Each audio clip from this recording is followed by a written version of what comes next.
We'd spend the rest of our afternoon twisting and turning through the land of 10,000 lakes as we make our way towards Parry Sound, the birthplace of arguably the greatest defenseman in NHL history, Bobby Orr, number 4 for the Boston Bruins.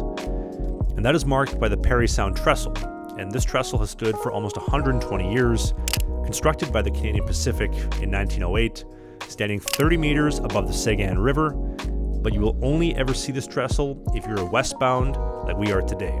If you're going east, you will not cross this bridge as it is only for westbound traffic. And Parry Sound itself is actually the geographical eastern edge of the Canadian Shield. So from here on out, the terrain will begin to transform into the rocky forest it's known for pretty much exclusively until tomorrow afternoon. And a few hours afterwards, our first major stop of the day would come up in Caperville.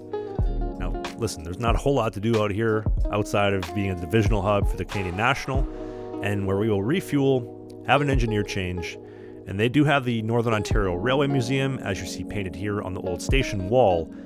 And I covered it in an earlier episode in the series, but they have the legendary CN 6077 steam locomotive on display here in the museum, which I thought was really cool. I have this crazy itch about steam locomotives I just can't shake. And after we depart Caperville, that would pretty much draw an end to day one.